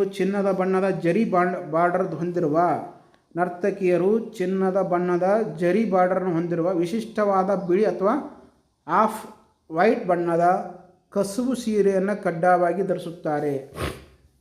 ನರ್ತಕಿಯರು ಚಿನ್ನದ ಬಣ್ಣದ ಜರಿ ಬಾರ್ಡರ್ ಹೊಂದಿರುವ ವಿಶಿಷ್ಟವಾದ ಬಿಳಿ ಅಥವಾ ಆಫ್ ವೈಟ್ ಬಣ್ಣದ ಕಸುಬು ಸೀರೆಯನ್ನು ಕಡ್ಡಾಯವಾಗಿ ಇಲ್ಲಿ ಮಾಡ್ತಾರೆ, ಧರಿಸ್ತಾರೆ. ನೆಕ್ಸ್ಟ್ ಪ್ರಸಿದ್ಧ ಕಲಾವಿದರು ಯಾರಪ್ಪ ಅಂದರೆ ಅಲ್ಲಿ ಕನಕ ರೇಲೆ, ಸುನಂದ ನಾಯರ್, ಭಾರತಿ ಶಿವಾಜಿ, ಕಲ್ಯಾಣಿ ಕುಟ್ಟಮ್ಮಂ ಇವರನ್ನು ಮೋಹಿನಿ ಅಟ್ಟಮ್ಮ ತಾಯಿ ಎಂದು ಕರೀತಾರೆ. ನೆಕ್ಸ್ಟ್ ಇದು ನೆನಪಿಡಬೇಕು, ಕಲ್ಯಾಣಿ ಕುಟ್ಟಿ ಅಮ್ಮಮ್ಮ ಅವರನ್ನು ಮೋಹಿನಿ ಅಟ್ಟಂ ತಾಯಿ ಎಂದು ಕರೆಯುತ್ತಾರೆ. ವೆರಿ ವೆರಿ ಇಂಪಾರ್ಟೆಂಟ್, ನೆನಪಿರಲಿ. ಮೋಹಿನಿ ಅಟ್ಟಂ ತಾಯಿ ಎಂದು ಕರೆಯಲ್ಪಟ್ಟುವ ಪ್ರಸಿದ್ಧ ಕಲಾವಿದ ಯಾರಂದ್ರೆ ಕಲ್ಯಾಣಿ ಕುಟ್ಟಿ ಅಮ್ಮ ಅವರು. ಕಲ್ಯಾಣಿ ಕುಟ್ಟಿ ಅಮ್ಮ ಅವರನ್ನು ಮೋಹಿನಿ ಅಟ್ಟಂ ತಾಯಿ ಎಂದು ಕರೆಯುತ್ತಾರೆ. ಆಗಲೇ ಹೇಳಿದ ನಿಮಗೆ ಒಡಿಶಾಕ್ಕೆ ಮರು ಜೀವನ ನೀಡಿದಂಥ ಮಹಾನ್ ಶಿಲ್ಪಿ ಯಾರಪ್ಪ ಅಂದ್ರೆ ಗುರು ಕೇಚುಲರ್ ಮಹಾಪಾತ್ರ ಅವರು ಒಡಿಸ್ಸಾ ನೃತ್ಯಕ್ಕೆ ಮರು ಜೀವನವನ್ನು ನೀಡಿದಂಥ ಮಹಾನ್ ವ್ಯಕ್ತಿ. ಹಾಗೆ ಮೋಹಿನಿಯಟ್ಟಂ ತಾಯಿ ಅಂತ ಇವರನ್ನು ಮೋಹಿನಿಯಟ್ಟಂ ತಾಯಿ ಅಂತ ಕರೀತಾರೆ. ಯಾರಪ್ಪ ಅಂದ್ರೆ ಕಲ್ಯಾಣಿ ಕುಟ್ಟಿ ಅವರನ್ನು ಏನಂತ ಕರಿತೀವಿ ನಾವು, ಮೋಹಿನಿಯಟ್ಟಂ ತಾಯಿ ಅಂತೇಳಿ ಕರಿತೀವಿ. ನೆಕ್ಸ್ಟ್ ಮುಂದುವರೆದಂತೆ ಇನ್ನೊಂದು ಯಾವುದು ಕ್ಲಾಸಿಕಲ್ ಡ್ಯಾನ್ಸ್ ಹೇಳಿದ್ರೆ ಮಣಿಪುರ ನೃತ್ಯ ಮಣಿಪುರದ್ದೇ. ಮೂಲತಃ ಮೂಲ ರಾಜ್ಯ ಮಣಿಪುರದ್ದೇ. ಪ್ರಾಚೀನ ಮೂಲ ಅಂದರೆ ಲೈ ಹರೋಬಾ ಹಬ್ಬದ ಮೂಲ ಇದು. ಮಣಿಪುರದ ನೃತ್ಯದ ಭಂಗವು ಅಲ್ಲಿನ ಪ್ರಾಚೀನ ಸಾಂಸ್ಕೃತಿಕ ಹಬ್ಬವಾದಂತಹ ಲೈ ಹರೋಬಾದಲ್ಲಿ, ಇದು ವೆರಿ ಇಂಪಾರ್ಟೆಂಟ್, ಎಕ್ಸಾಮಲ್ಲಿ GK ಕೆಲವೊಂದು ಬಾರಿ ಬಂದುಬಿಡ್ತೈತಿ. ಲೈ ಹರೋಬಾ ಹಬ್ಬ ಇದು ಯಾವ ರಾಜ್ಯದಲ್ಲಿ ಆಚರಿಸುವ ಹಬ್ಬ ಅಂತ. ಲೈ ಹರೋಬಾ ಹಬ್ಬ ಮಣಿಪುರದಲ್ಲಿ, ನೆನಪಿರಲಿ, ಮಣಿಪುರದಲ್ಲಿ ಲೈ ಹರೋಬಾದಲ್ಲಿ ಮಣಿಪುರದಲ್ಲಿ ಒಂದು ಆಚರಿಸುವಂಥ ಹಬ್ಬ. ಈ ಹಬ್ಬದಲ್ಲಿ ವೈಷ್ಣವ ಧರ್ಮದ ಪ್ರಭಾವದಿಂದಾಗಿ, ವೈಷ್ಣವ ದೇವದ ಪ್ರಭಾವದಿಂದಾಗಿ ಶ್ರೀಕೃಷ್ಣ ಮತ್ತು ರಾಧೆಯರ ರಾಸಲೀಲೆ ಇದರ ಪ್ರಮುಖ ವಸ್ತು ವಿಷಯವಾಯಿತು. ಮಣಿಪುರದ ವಸ್ತು ವಿಷಯ ಏನಪ್ಪ ಅಂದ್ರೆ ವೈಷ್ಣವ ಧರ್ಮದ ಪ್ರಭಾವದಿಂದಾಗಿತ್ತಂದ್ರೆ ಶ್ರೀಕೃಷ್ಣ ಮತ್ತು ರಾಧೆಯರದ ವಸ್ತು ಪ್ರಭಾವ ಇದು ಮಣಿಪುರ ನೃತ್ಯನ ಮಾಡ್ತಾರೆ. ರಾಸಲೀಲ ಮಣಿಪುರ ಮೂಲತಃ. ನೆಕ್ಸ್ಟ್ ವೇಷಭೂಷಣ ಅಂದರೆ ನರ್ತಕಿಯರು ಕುಮಿಲು ಎಂಬ ವಿಶಿಷ್ಟವಾದಂಥ ಸ್ಥಿರವಾದ ಸಿಲಿಂಡರ್ ಆಕಾರದ ಸುಂದರ ಸ್ಕರ್ಟ್ ಧರಿಸುತ್ತಾರೆ. ಕುಮಿಲ ವಿಶಿಷ್ಟವಾದಂಥ ಸುಂದರವಾದ ಸಿಲಿಂಡರ್ ಆಕಾರದ ಸ್ಕರ್ಟನ್ನು ಇವರು ಧರಿಸಿರ್ತಾರೆ. ನೆಕ್ಸ್ಟ್ ಈ ನೃತ್ಯದ ಚಲನೆಗಳು ಅತ್ಯಂತ ಮೃದು, ನಯ ಮತ್ತು ನಿಧಾನವಾಗಿರುತ್ತದೆ. ಇತರ ನೃತ್ಯಗಳಂತೆ ಇದರಲ್ಲಿ ನೆಲದ ಮೇಲೆ ಜೋರಾದ ಪಾದ ತುಳುವಿಕೆ ಅಥವಾ ಗಂಟೆಗಳು ಶಬ್ದ ಇರುವುದಿಲ್ಲ. ಇವರೆಲ್ಲ ಕನ್ಸಿಡರ್ ಮಾಡಬೇಕು, ನೀವೆಲ್ಲ ನೆನಪಿಡಬೇಕು. ಪುಂಗ್ ಚೊಲೋಮೊ ನೃತ್ಯಗಾರರು ಮಣಿಪುರ ಡ್ರಮ್ ಬಾರಿಸುತ್ತಾ ಜಿಗಿದು ಮಾಡುವ ಅದ್ಭುತ ಸಮರ ಕಲೆ ಅಂತ ನೃತ್ಯ ಇದರ ಪ್ರಮುಖ ಭಾಗವಾಗಿದೆ. ಪ್ರಸಿದ್ಧ ಕಲಾವಿದರು ಯಾರಪ್ಪ ಅಂತ ಹೇಳಿದಾಗ ಪ್ರಸಿದ್ಧ ಜಬೇರಿ ಸಹೋದರಿಯರು ನಯನ, ರಂಜನಾ, ಸುವರ್ಣ ಮತ್ತು ದರ್ಶನ. ಗುರು ಬಿಪಿನ್ ಸಿಂಗ್ ಮರುಜೀವ ನೀಡಿದವರು. ಗುರು ಬಿಪಿನ್ ಸಿಂಗ್ ಈ ರಾಮಲೀಲಾ ಶ್ರೀಕೃಷ್ಣ ಮತ್ತು ರಾಧೆಯವರ ವಸ್ತು ವಿಷಯವನ್ನು ಇಟ್ಕೊಂಡು ರಾಸಲೀಲಾ ನಡೀತಿತ್ತಲ್ಲ ಮಣಿಪುರದ್ದು, ಇದಕ್ಕೆ ಜೀವನ ನೀಡಿದವರು ಯಾರಪ್ಪ ಅಂದ್ರೆ ಗುರು ಬಿಪಿನ್ ಸಿಂಗ್ ಅವರು ಇದಕ್ಕೆ ಮರು ಜೀವನವನ್ನು ನೀಡ್ತಾರೆ. ನೆಕ್ಸ್ಟ್ ಸತ್ರಿಯ ಅಂತಲೂ ಕರೀತಾರೆ, ಸಾತ್ರಿಯ ಅಂತಲೂ ಕರೀತಾರೆ. ಇದು ಮೂಲತಃ ಅಸ್ಸಾಂ ರಾಜ್ಯದ್ದು. ಇದು ಮೂಲತಃ ಎಲ್ಲಿದಪ್ಪ ಅಂದ್ರೆ ಅಸ್ಸಾಂ ರಾಜ್ಯದ ನೃತ್ಯ ಆಗೈತಿ. ಇದರ ಪ್ರವರ್ತಕರು ಅಂದರೆ ಶ್ರೀಮಂತ್ ಶಂಕರದೇವರವರು ಸತ್ರಿಯ ನೃತ್ಯದ ಮೂಲತರು. ಇದು ಅಸ್ಸಾಂ ರಾಜ್ಯದ ನೃತ್ಯ ಆಗೈತಿ. 15ನೇ ಶತಮಾನದ ಮಹಾನ್ ವೈಷ್ಣವ ಪಂಥ ಮತ್ತು ಸಮಾಜ ಸುಧಾರಕರಾದಂತಹ ಶ್ರೀಮಂತ್ ಶಂಕರದೇವರವರು ಭಕ್ತಿ ಚಳವಳಿಯ ಭಾಗವಾಗಿ ಈ ನೃತ್ಯವನ್ನು ಪ್ರಾರಂಭಿಸ್ತಾರೆ. ಶ್ರೀಮಂತ್ ಶಂಕರದೇವರವರು ಭಕ್ತಿಯ ಚಳವಳಿಯ ಭಾಗವಾಗಿ ಭಕ್ತಿಯ ಚಳುವಳಿಯ ಭಾಗವಾಗಿ ಈ ನೃತ್ಯವನ್ನು ಪರಿಚಯಿಸ್ತಾರೆ. ಯಾವುದು? ಸತ್ರಿಯ, ಆಸಾಂ ರಾಜ್ಯದ ಮೂಲತಃ. ಇದನ್ನು ಆಸಾಂನ ವೈಷ್ಣವ ಮಠಗಳಾದಂತಹ, ಆಸಾಂನಲ್ಲಿ ಕಂಡುಬರುವಂಥ ವೈಷ್ಣವ ಮಠಗಳಂಥ ಸತ್ರಾಗಳಲ್ಲಿ ದೇವತಾ ಆರಾಧನೆಗಾಗಿ ಪ್ರದರ್ಶಿಸಲಾಗುತ್ತಿತ್ತು. ಆಸಾಂನಲ್ಲಿ ಕಂಡುಬರುವಂಥ ಸತ್ರ ಮಠಗಳಲ್ಲಿ, ವೈಷ್ಣವ ಮಠಗಳಲ್ಲಿ, ಆಸಾಂನಲ್ಲಿ ಕಂಡುಬರುವಂಥ ವೈಷ್ಣವ ಮಠಗಳಲ್ಲಿ, ಸತ್ರಗಳಲ್ಲಿ ದೇವತಾ ಆರಾಧನೆಗಾಗಿ ಪ್ರದರ್ಶಿಸಲಾಗುತ್ತಿತ್ತು.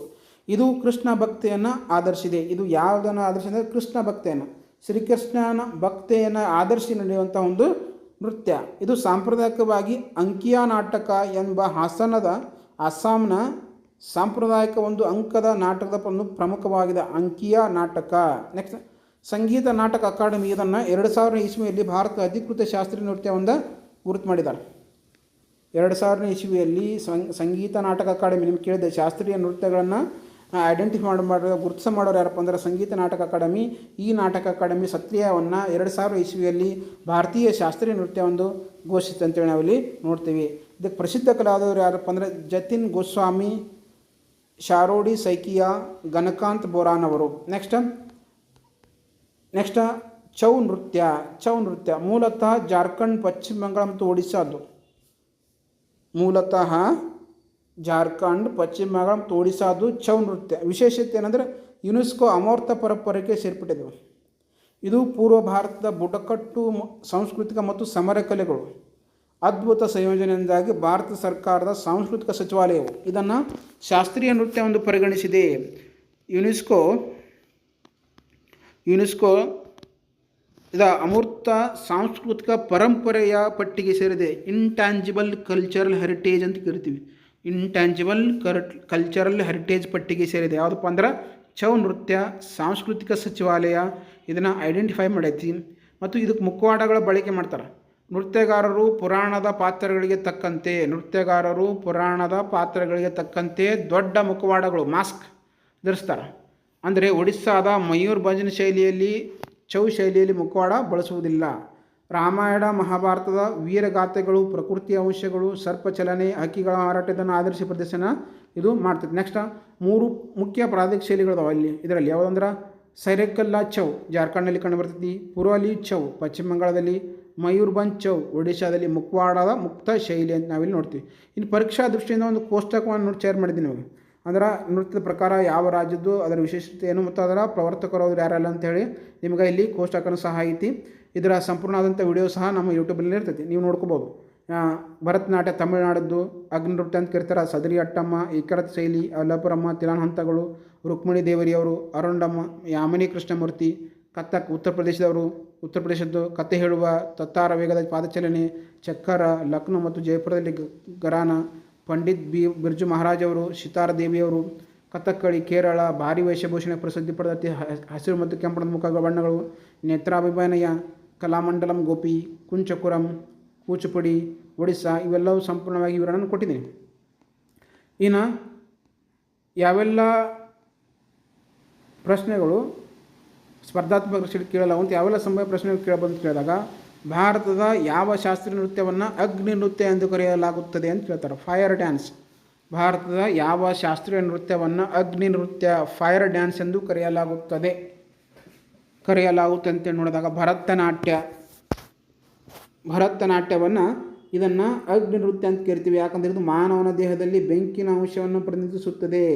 ಇದು ಮಾನವನ ದೇಹದಲ್ಲಿ ಬೆಂಕಿಯ ಅಂಶವನ್ನು ಪ್ರತಿನಿಧಿಸುವ ಕಾರಣದಿಂದಾಗಿ ಭರತನಾಟ್ಯವನ್ನು ಅಗ್ನಿ ನೃತ್ಯ ಅಂತೇಳಿ ಕರೀತಾರೆ. ನೆಕ್ಸ್ಟ್, ಅತ್ಯಂತ ಪ್ರಸಿದ್ಧವಾದಂಥ ಭಂಗಿಯು ಯಾವ ನೃತ್ಯಕ್ಕೆ ಪ್ರಕಾರವಾಗಿದೆ?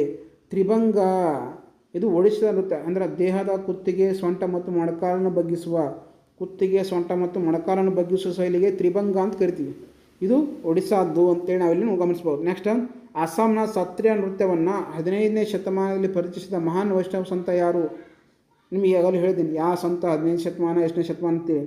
ಶ್ರೀಮಂತ್ ಶಂಕರದೇವರವರು ಈ ಅಸ್ಸಾಂನ ಶಾಸ್ತ್ರೀಯ ನೃತ್ಯವನ್ನು 15ನೇ ಶತಮಾನದಲ್ಲಿ ಪರಿಚಯಿಸ್ತಾರೆ. ನಂತರ ನರ್ತಕರು ಹಿತ್ತಾಳೆ ತಟ್ಟೆಯ ಅಂಚಿನ ಮೇಲೆ ನಿಂತು ಮಾಡುವ ತರಂಗಂ ಎಂಬ ಅದ್ಭುತ ಕಲಾ ಪ್ರದರ್ಶನವನ್ನು ಯಾವ ನೃತ್ಯದಲ್ಲಿ ಕಂಡುಬರುತ್ತದೆ? ಅಂದರೆ ನರ್ತಕರು ಹಿತ್ತಾಳೆ ತಟ್ಟೆಯ ಮೇಲೆ ಅಂಚಿನ ಮೇಲೆ ನಿಂತು ಮಾಡುವ ತರಂಗಂ, ಇದು ಕೂಚುಪುಡಿ, ಆಂಧ್ರ ಪ್ರದೇಶ ರಾಜ್ಯದ್ದು. ಇದರಲ್ಲಿ ಹಿತ್ತಾಳೆ ತಟ್ಟೆಯ ಅಂಚಿನ ಮೇಲೆ ತರಂಗ ಎಂಬ ನಾಟಕವನ್ನು ಮಾಡ್ತಾರೆ. ನೆಕ್ಸ್ಟ್, ಭಾರತದ ಯಾವ ರಾಜ್ಯವು 2 ವಿಭಿನ್ನ ಶಾಸ್ತ್ರೀಯ ನೃತ್ಯ ಪ್ರಕಾರವನ್ನು ತವರೂರಾಗಿದೆ? ಭಾರತದ ಯಾವ ರಾಜ್ಯವು 2 ವಿಭಿನ್ನ ಶಾಸ್ತ್ರೀಯ ನೃತ್ಯ ಪ್ರಕಾರಗಳ ತವರೂರಾಗಿದೆ? ಕೇರಳ ರಾಜ್ಯದ್ದು ಕಥಕ್ಕಳಿ ಮತ್ತು ಮೋಹಿನಿಯಾಟ್ಟಂ. ಕೇರಳ ರಾಜ್ಯದ್ದು ಕಥಕ್ಕಳಿ ಮತ್ತು ಮೋಹಿನಿಯಾಟ್ಟಂ ಇವು ಕೇರಳದ್ದು. ನೆಕ್ಸ್ಟ್, ಸಂಗೀತ ನಾಟಕ ಅಕಾಡೆಮಿಯು ಭಾರತ ಸರ್ಕಾರದ ಸಾಂಸ್ಕೃತಿಕ ಸಚಿವಾಲಯ ಅಂಗೀಕರಿಸುವ ಶಾಸ್ತ್ರೀಯ ನೃತ್ಯಗಳ ಸಂಖ್ಯೆಯಲ್ಲಿ ವ್ಯತ್ಯಾಸಕ್ಕೆ ಕಾರಣವೇನು? ಸಂಗೀತ ನಾಟಕ ಅಕಾಡೆಮಿ 8 ನೃತ್ಯಗಳನ್ನು ಮಾನ್ಯತೆ ಮಾಡಿದರೆ, ಆದರೆ ಸಾಂಸ್ಕೃತಿಕ ಸಚಿವಾಲಯ ಪೂರ್ವ ಭಾರತದ ಛೌ ನೃತ್ಯವನ್ನು ಸೇರಿಸಿ 9 ನೃತ್ಯಗಳನ್ನು ಶಾಸ್ತ್ರೀಯ ನೃತ್ಯ ಅಂತೇಳಿ ಪರಿಗಣಿಸುತ್ತೆ. ನೆಕ್ಸ್ಟ್, ಕುಮಿಲಿ ಎಂಬ ಸಿಲಿಂಡರ್ ಆಕಾರದ ಸ್ಕರ್ಟನ್ನು ಯಾವ ಶಾಸ್ತ್ರೀಯ ನೃತ್ಯದಲ್ಲಿ ಬಳಸಲಾಗುತ್ತದೆ? ಮಣಿಪುರ ನೃತ್ಯದಲ್ಲಿ ಕುಮಿಲಿ ಎಂಬ ಸಿಲಿಂಡರ್ ಆಕಾರದ ಸ್ಕರ್ಟನ್ನು ಧರಿಸ್ತಾರೆ. ಇದು ಇಂಡಿಯನ್ ಕ್ಲಾಸಿಕಲ್ ಡ್ಯಾನ್ಸ್ ಬಗ್ಗೆ ಸಂಪೂರ್ಣವಾದಂಥ ಮಾಹಿತಿ ಎಲ್ಲ ಪರೀಕ್ಷೆಗೆ KS ಹಿಡ್ಕೊಂಡು PC ವರೆಗೆ. ಭರತನಾಟ್ಯ ಯಾವ ರಾಜ್ಯದ್ದು? ಕಥಕ್ಕಳಿ, ಮೋಹಿನಿಯಾಟ್ಟಂ, ಸತ್ರಿಯಾ, ಒಡಿಸ್ಸಾ, ಚೌವ ಯಾವ ರಾಜ್ಯದ್ದು? ಪ್ರಸಿದ್ಧ ವ್ಯಕ್ತಿಗಳು ಯಾರು? ಅದರಲ್ಲಿ ಯಾವ ಭಂಗಿಗಳನ್ನು ಬಳಸ್ತಾರೆ? ಪುರುಷ ಪ್ರಧಾನವು, ಸ್ತ್ರೀ ಪ್ರಧಾನವು, ಶ್ರೀಕೃಷ್ಣಂದು, ರಾಮಕೃಷ್ಣಂದು ಇವೆಲ್ಲವೂ ಸಹ ಈ ವಿಡಿಯೋದಲ್ಲಿ ಮಾಡಿಕೊಟ್ಟಿದ್ದೀನಿ. ಯಾರೆಲ್ಲ ಇನ್ನೂ ನೋಡಿಲ್ಲ ಅಂದರೆ ಆದಷ್ಟು ಬೇಗನೆ ಸಬ್ಸ್ಕ್ರೈಬ್ ಮಾಡಿಕೊಡಿ, ನಿಮ್ಮ ಸ್ನೇಹಿತರಿಗೆ ಶೇರ್ ಮಾಡಿ. ಇನ್ನೇನು ಕೆಲವೇ ದಿನ ಇದೆ ಪರೀಕ್ಷೆಗೆ, ಇನ್ನೂ ಹಲವಾರು ರೀತಿಯ ಅಧಿಸೂಚನೆಗಳು ಸರ್ಕಾರ ಹೊರಡಿಸ್ತಾ ಇದೆ. ಸುಮಾರು 6 ತಿಂಗಳಲ್ಲಿ ಹಲವಾರು ನೇಮಿತ ಖಾತೆಗಳು ಸರ್ಕಾರ ಮಾಡ್ತಾವೆ. ಆ ಕಾರಣದಿಂದಾಗಿ ನೀವೆಲ್ಲರೂ ಆದಷ್ಟು ಬೇಗನೆ ರೀಕಾಲ್ ಮಾಡಿರಿ, ರಿವಿಷನ್ ಮಾಡಿರಿ, ಶಾರ್ಟ್ಸ್ ನೋಟ್ಸ್ ಮಾಡಿರಿ, ರಿಪೀಟ್ ಮಾಡಿರಿ. ಯಾವ ಸಬ್ಜೆಕ್ಟನ್ನು ನೀವು ಕೇರ್ಲೆಸ್ ಮಾಡೋಕ್ಕೆ ಹೋಗ್ಬರಲಿ. ಅದು GK ಇರ್ಲಾಕ, ಕಂಪ್ಯೂಟರ್ ಇರ್ಲಾಕ, ಮೆಂಟಲ್ ಲೆವೆಲ್ಲಿ ಮ್ಯಾಥ್ಸ್ ಯಾವುದೇ ಸಬ್ಜೆಕ್ಟನ್ನು ಸಹ ಕೇರ್ಲೆಸ್ ಮಾಡಬಾರ್ದು. ಒಂದೊಂದು ಮಾರ್ಕ್ಸ್ ಸಹ ಇಂಪಾರ್ಟೆಂಟ್ ನಮ್ಮ ಲೈಫಲ್ಲಿ. ಒಂದು ಮಾರ್ಕ್ಸ್ 0.5 ಸಹ ವೆರಿಫಿಕೇಷನ್ ಹೋಗ್ತೈತಿ. ಡಾಕ್ಯುಮೆಂಟ್ ವೆರಿಫಿಕೇಷನ್ ಹೋಗ್ತದೆ. ಡಾಕ್ಯುಮೆಂಟ್ಸಿಗೆ ಬಂದಿರ್ತದೆ 1/3 ಇದ್ದಾಗ ಕೇವಲ 1 ಮಾರ್ಕ್ಸಿಂದ 2 ಮಾರ್ಕ್ಸಿಂದ ಹೋಗ್ತದೆ. ಆ ಕಾರಣಕ್ಕಾಗಿ ನೀವು ಯಾವುದೇ ಸಬ್ಜೆಕ್ಟ್ನ ಯಾವುದೇ ವಿಷಯವನ್ನು ಕೇರ್ಲೆಸ್ ಮಾಡೋಕೆ ಹೋಗ್ಬೇಡ್ರಿ. ಇಂಗ್ಲೀಷೇ ಇರಲಿ, ಗಣಿತ ಇರಲಿ. ನಮ್ಗೆ ಕನ್ನಡ ಸ್ವಲ್ಪ ಭಾರಿ ತಿಳಿದೈತಿ ರೀ, ನಾವು ಕನ್ನಡ ಸ್ವಲ್ಪ ಕೇರ್ಲೆಸ್ ಮಾಡ್ತಿರೋ ಅನ್ನೋಕೆ ಹೋಗ್ಬಾರ್ದು. ಯಾವುದೇ ವಿಷಯ ಇರಲಿ, ನಿಮಗೆ ಸಂಪೂರ್ಣವಾಗಿ ಅದರ ಬಗ್ಗೆ 100% ನೀವು ಕಂಫರ್ಟ್ ಇರಬೇಕು ಆ ವಿಷಯದ ಮೇಲೆ. ಯಾಕಂದರೆ ಪ್ರಶ್ನೆಗಳು ಹೇಗೆ ಬರ್ತಾವೆ ಅಂತೇಳಿ ಈಗ ಎಕ್ಸೆಪ್ಟೇ ನಿರೀಕ್ಷಣೆ ಮಾಡೋಕ್ಕಾಗಲ್ಲ. ಈ ಬಾರಿ KEದವರು ನಡೆಸ್ತಾ ಇದ್ದಾರೆ. KEದವರು ನಡೆಸಲಿ. ಈಗೆಲ್ಲ ಪರೀಕ್ಷೆಗಳ ಪರಿಸ್ಥಿತಿ ಪ್ಯಾಟರ್ನ್ ಚೇಂಜ್ ಆಗುತ್ತೆ. 2022 ನಂತರ ಕೊರೋನಾ ಬಂದ ನಂತರ ಪರೀಕ್ಷೆ ನಡೆಸುವಂಥ ಒಂದು ಪ್ಯಾಟರ್ನ ಪೂರ್ತಿ ಚೇಂಜ್ ಆಗೈತಿ. 1 ಲೈನ್ ಕ್ವಶನ್ಸ್ಗಳು ಬರ್ತಾಯಿದ್ವು ಅವಾಗೆಲ್ಲ. ಈಗೆಲ್ಲ ಸ್ಟೇಟ್ಮೆಂಟ್ ಹೇಗೆ ಬರ್ತಾವೆ? 1 ಸರಿ, 2 ಸರಿ, 3 ತಪ್ಪು, 2 ಸರಿ, 1 ಸರಿ, ಮೇಲಿನ ಎಲ್ಲವೂ ಎಲ್ಲ ಈ ರೀತಿಯಾದಂಥ ಪ್ರಶ್ನೆಗಳು ಬರ್ತಾಯಿದ್ದಾವೆ ಇತ್ತೀಚೆಗೆ. ಇನ್ನು ಮುಂದೆ ಬರುವಂಥ ದಿನಗಳಲ್ಲಿ ಈ ರೀತಿಯ ಪ್ರಶ್ನೆಗಳು ಕಠಿಣ ಬರ್ತಾವೆ. ಆ ಕಾರಣಕ್ಕಾಗಿ ನಿಮಗೆ ಅನುಕೂಲ ಆಗಂತೆ ಇನ್ಮೇಲೆ ಎಲ್ಲ ರೀತಿಯ ಯೂಟ್ಯೂಬ್ ತರಗತಿಗಳು ಎಲ್ಲ ವಿಷಯದ ಮೇಲೆ ಇಂಗ್ಲೀಷನ್ನು ಹೊರತುಪಡಿಸಿ ಮತ್ತು ವಿಜ್ಞಾನವನ್ನು ಹೊರತುಪಡಿಸಿ, ಈ ಎರಡನ್ನು ಹೊರತುಪಡಿಸಿ ಇಂಗ್ಲೀಷ್, ವಿಜ್ಞಾನ ಮತ್ತು ಮ್ಯಾಥ್ಸ್ ಮತ್ತು ಮೆಂಟಲ್ ಅನ್ನು ಹೊರತುಪಡಿಸಿ ಉಳಿದ ವಿಷಯಗಳನ್ನು ಸಂಪೂರ್ಣವಾಗಿ ಇತಿಹಾಸ ಇರ್ಬೋದು, ಅರ್ಥಶಾಸ್ತ್ರ ಇರ್ಬೋದು, ಭೂಗೋಳಶಾಸ್ತ್ರ ಇರ್ಬೋದು, ಸಂವಿಧಾನ ಇರ್ಬೋದು, GK ಇರ್ಬೋದು, ಇವೆಲ್ಲ ವಿಷಯದ ತರಗತಿಗಳನ್ನು ಪ್ರತಿನಿತ್ಯ ಅಪ್ಲೋಡ್ ಮಾಡ್ತೀನಿ. ಎಲ್ಲ ಸ್ನೇಹಿತರಿಗೆ ಶೇರ್ ಮಾಡಿ, ಹೌದಾ? ನಿಮ್ಮ ಸ್ನೇಹಿತರಿಗೆ. ಮತ್ತು ಇನ್ನೊಂದು ವಿಶೇಷ ಪ್ಯಾಕೇಜನ್ನು ತಂದಿನಿ. ನಿಮ್ಗೆ ಬುಕ್ ಬೇಕಪ್ಪ ಅಂದ್ರೆ 28 ರಾಜ್ಯಗಳು 8 ಕೇಂದ್ರಾಡಳಿತ ಪ್ರದೇಶಗಳ ಕುರಿತು ಒಂದು ಬುಕ್ಕ ಪರ್ಚೇಸ್ ಮಾಡೀನಿ, ಪಬ್ಲಿಷ್ ಮಾಡೋಕೆ ಮಾಡೀವಿ. ನಿಮಗೆ ಆಸಕ್ತಿ ಇರುವಂತಹ ವಿದ್ಯಾರ್ಥಿಗಳು ಈ ಬುಕ್ಕನ್ನು ನೀವು ತೊಗೋಬೋದು. ನನ್ನ ನಂಬರ್ ಅಂತ ಈ ನಂಬರ್ಗೆ ಸಂಪರ್ಕ ಮಾಡಿದ್ರೆ ನಿಮ್ಮ ಬುಕ್ ಮನೆಗೆ ಬಂದು ತಲುಪುತ್ತೆ. ಈ ನಂಬರಿಗೆ ಕಾಂಟ್ಯಾಕ್ಟ್ ಮಾಡಿರಿ, ಹೌದಾ? ನಿಮಗೆ ಭಾರತದ 28 ರಾಜ್ಯಗಳು 8 ಕೇಂದ್ರಾಡಳಿತ ಪ್ರದೇಶಗಳು ಅಂದರೆ ಎಲ್ಲಿ ಕಂಡುಬರುವಂಥ ಈ 8 ರಾಜ್ಯಗಳಲ್ಲಿ ಕಂಡುಬರುವಂಥ ರಾಜಧಾನಿ, ಅಧಿಕಾರ, ಸಾಂಸ್ಕೃತಿಕ, ಸರೋವರ, ನದಿಗಳು, ಘಟ್ಟಗಳು, ಬೆಟ್ಟಗಳು, ಪ್ರಸ್ಥಭೂಮಿ, ಮರುಭೂಮಿ ಎಲ್ಲವೂ ಏನೇನದಾವಲ್ಲ ಆ ವಿಷಯವನ್ನು ಎಲ್ಲವೂ ಸಹ ಈ ತರಗತಿಯಲ್ಲಿ ಈ ಪುಸ್ತಕದಲ್ಲಿ ಐತಿ. ಇದಕ್ಕೆ ಕೇವಲ ಕಡಿಮೆ ಬೆಲೆ ನಿಮ್ಗೆ ಇದನ್ನು ಡಿಸ್ಟ್ರಿಬ್ಯೂಷನ್ ಮಾಡ್ತೀನಿ. ನಿಮಗೆ ಬೇಕಂದ್ರೆ ನನ್ನ ನಂಬರ್ಗೆ ಸಂಪರ್ಕಿಸಿ, ನಿಮ್ಗೆ ಬುಕ್ ಬಂದು ತಲುಪುತ್ತಾ.